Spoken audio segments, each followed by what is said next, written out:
This is Radhika Gaur with the session number 2 of your chapter Light, Reflection and Refraction.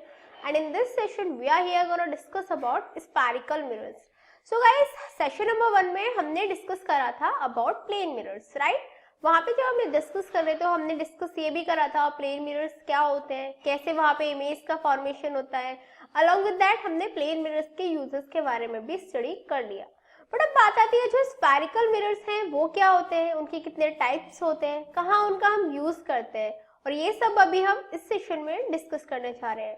So let's start our session with spherical mirrors. So if the reflecting surface of the mirror is curved inward or outwards, then the mirror is called spherical mirror. Clear?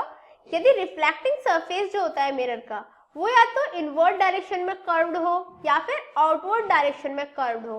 The thing is that जो surface है वो curved होना चाहिए. यदि किसी भी direction में जो reflecting surface है मिरर का वो curved होगा तो जो मिरर होगा वो spherical mirror होगा. Clear? दैट इज जो प्लेन मिरर के केस में हमने स्टडी किया था कि जो सरफेस है वो प्लेन रहता है. यहाँ पे स्फेरिकल मिरर्स में क्या होता है, जो सरफेस है वो कर्व्ड हो जाता है, चाहे वो इनवर्ड हो चाहे आउटवर्ड, बट कर्व्ड रहता है. And that is why these are called spherical mirrors. Is that clear to you? That if the reflecting surface of the mirror is curved inward और outward, then the mirror is called spherical mirror. Now the thing is spherical mirror are of two types. दो types के होते हैं. Number 1 concave mirror and number 2 convex mirror. Is that clear? That जो spherical mirrors होते हैं वो दो types के होते हैं, concave mirror and convex mirror. Now the thing is concave mirror क्या होते हैं? The spherical mirrors with inward curved surface is called concave mirror. वो spherical mirrors जिनका जो curved surface होता है वो inward direction में रहता है. क्लियर? जिनका रिफ्लेक्टिंग सरफेस इनवर्ड डायरेक्शन में कर्व्ड रहता है उसे हम क्या बोलते हैं, उसे हम कॉनकेव मिरर बोलते हैं. Is that clear to you? That the spherical mirrors with inward curved surface is called we can say inward reflecting surface is called concave mirror. And a beam of light generally converges after reflection from such surfaces and it is also called convergent mirror. जो concave mirror होते हैं उन्हें हम convergent mirror भी बोलते हैं क्योंकि कोई भी beam of light in surface से स्ट्राइक करके, इन सरफेस से जब स्ट्राइक करके रिफ्लेक्ट होती है तो वो कन्वर्ज होती है. क्लियर? तो क्योंकि जो रे ऑफ लाइट है वो कन्वर्ज होती है, that is why they are also known as convergent mirror. Is that clear? That a beam of light generally converges after reflection from such surfaces and it is also called convergent mirror. Clear? Now the thing is, example क्या होगा? Normally the inner curved surface of a shining spoon can be considered as a concave mirror. आपने देखा spoon में एक inner side में curved surface रहता है, एक outer curved surface रहता है. Clear? तो जो inner curved surface होता है किसी भी shining spoon का उसे हम as a concave mirror consider कर सकते हैं. समझ में आया आपको concave mirror क्या होता है? Now talking about convex mirror. So the spherical surface with outward curved reflecting surface is called convex mirror. वो कोई भी spherical mirror जिसका जो curved reflecting surface outward direction में होगा उसे हम convex mirror कहेंगे. जब हमारा reflecting surface inward curved था तो वो concave mirror था. अब यदि outward curved है तो वो convex mirror रहेगा. Is that clear? That the spherical mirror with outward curved reflecting surface is called convex mirror. Now the thing is that convex mirror are also known as divergent mirror. जो convex mirror है उन्हें हम divergent mirror भी बोलते हैं. ऐसा क्यों होता है? Because a beam of light generally diverges after reflection from such surfaces. जो हमारे नॉर्मली जो मिरर होते हैं, दैट इज जो हमारे कॉन्वेक्स मिरर होते हैं उन्हें हम डाइवर्जेंट मिरर इसलिए कहते हैं क्योंकि जो बीम ऑफ लाइट होती है वो जनरली डाइवर्ज हो जाती है after reflection from such surfaces.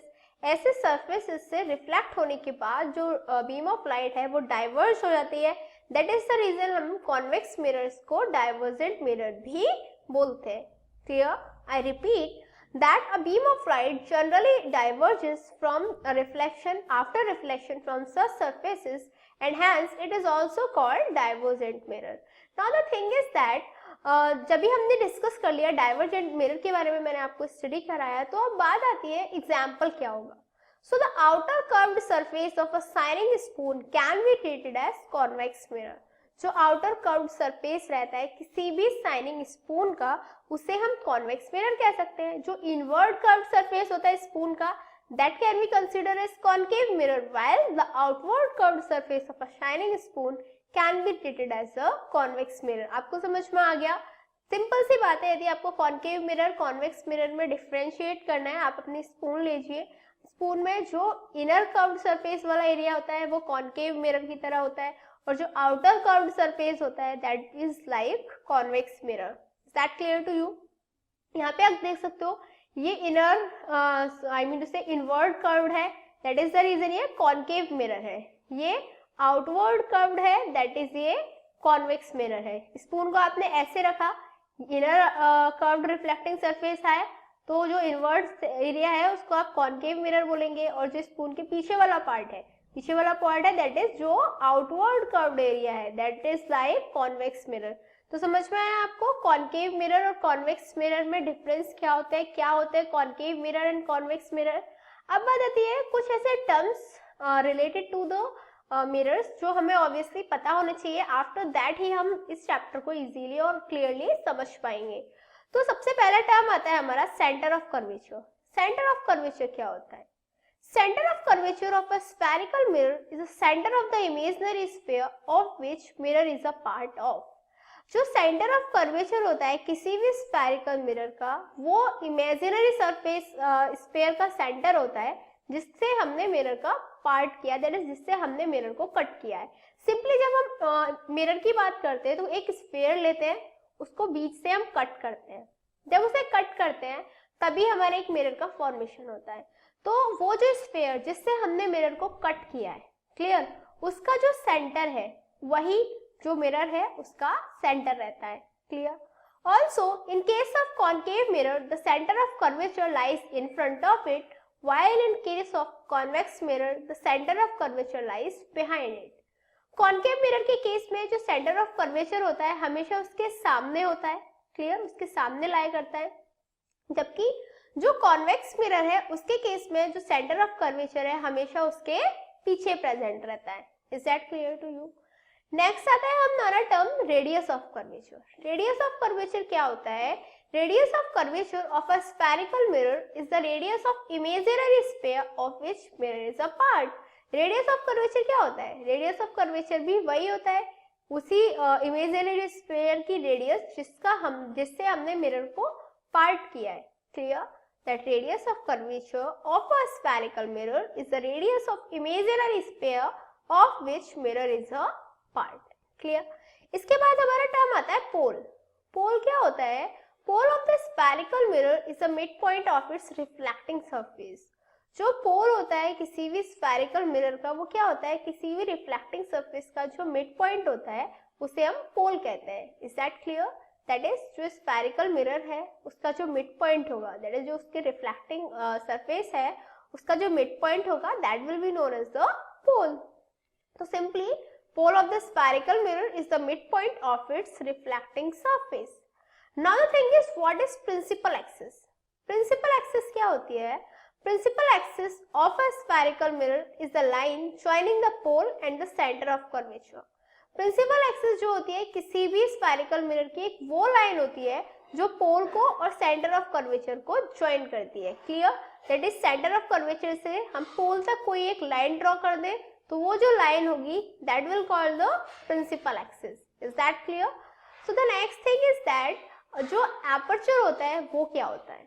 The diameter of the reflecting surface of spherical mirror is called it's aperture. That is जो रिफ्लेक्टिंग सरफेस है स्फेरिकल मिरर का, जो रिफ्लेक्टिंग सरफेस है उसका जो डायमीटर होगा वो क्या होता है? उसका एपर्चर होता है. Clear? That aperture is the diameter of the reflecting surface of the spherical mirror. समझ में आया आपको? सारे टर्म्स अभी तक हमने जो भी स्टडी करे. अब बात आती है दैट प्रिंसिपल फोकस क्या होता है. Clear? So it is a point on the principal axis of mirror at which the light rays coming parallel to principal axis after reflection actually meet और appear to be coming from. जो principal focus होता है वो एक ऐसा point होता है principal axis पे, मिरर की प्रिंसिपल एक्सिस पे एक ऐसा पॉइंट जिस पे जो भी लाइट प्रिंसिपल एक्सिस के पैरेलल आती है वो रिफ्लेक्शन के बाद उस पॉइंट से होके जाती है या उस पॉइंट से होके जाती हुई दिखाई देती है। क्लियर? वो जो पॉइंट होता है उसे हम फोकस कहते हैं, प्रिंसिपल फोकस कहते हैं। समझ में आया? That principal focus is a point on the principal axis of the mirror at which the light rays coming parallel to the principal axis after reflection actually meet or appear to be coming from. Is that clear? For a concave mirror, the focus is in the front of mirror. Concave mirror के लिए जो focus होता है वो mirror के front में होता है, while for a convex mirror, the focus is behind the mirror. जबकि जो कॉन्वेक्स मिरर होता है उसके लिए जो फोकस है वो मिरर के पीछे होता है। Clear? That is concave mirror के लिए जो फोकस है वो मिरर के फ्रंट में होगा, जबकि जो कॉन्वेक्स मिरर है उसके लिए जो फोकस है वो मिरर के पीछे होगा। Is that clear to you? So the thing is that जब हमने प्रिंसिपल फोकस के बारे में डिस्कस अभी किया तो अब बात आती है फोकल लेंथ क्या होता है। So the distance between pole and principal focus of a spherical mirror is called its focal length. Clear? That is जो पोल और प्रिंसिपल फोकस, जो फोकस और पोल के बीच की जो डिस्टेंस होती है उसको हम क्या बोलते हैं? फोकल लेंथ बोलते हैं। Is that clear? That focal length is the distance between pole and the principal focus of a spherical mirror. अब समझ में आया आपको फोकल लेंथ क्या होती है? तो अभी मैंने आपको सारे टर्म्स के बारे में स्टडी करा दिया, from the centre of curvature to the focal length. अभी हमने काफी सारी चीजों के बारे में डिस्कस कर लिया। So obviously it's a time for challenging question mark, and today's question is, due to which property of light sharp shadow of opaque objects are obtained? Light की ऐसी कौन सी प्रॉपर्टी होती है जिसकी वजह से जो ओपेक ऑब्जेक्ट्स हैं उनकी शार्प शेडो ऑब्टेन होती है? You have to answer that and your times start now. 1 2 3 4 5 times up. So have you answered this in your mind? Let's check out. Actually, since the light revolves in a straight line, any obstacle obstructing the path will cast its shadow. Simply जो light है वो straight line में travel करती है। Clear? तो कोई भी obstacle जो उसके path को obstruct करेगा उसका क्या होगा? That will cast its shadow. उसकी जो shadow है वो form हो जाएगी। Is that clear to you? That since light revolves in a straight line, any obstacle obstructing the path will cast its shadow. Is that clear to you? So the thing is that what did we learn today? आज हमने क्या study किया? आज हमने spherical mirrors के बारे में study किया, जिसमें हमने स्टडी किया कि कॉनकेव और कॉन्वेक्स दो टाइप होते हैं स्फेरिकल मिरर्स के। कॉनकेव मिरर क्या होता है, कॉन्वेक्स मिरर क्या होता है, हमने ये भी स्टडी किया। और अलॉन्ग विद दैट हमने कुछ टर्म्स जैसे centre of curvature, radius of curvature, aperture और भी जैसे फोकल लेंथ हुई, प्रिंसिपल फोकस हुआ, इन सारी चीजों के बारे में भी डिस्कस कर लिया। In next session we are going to discuss more about this chapter.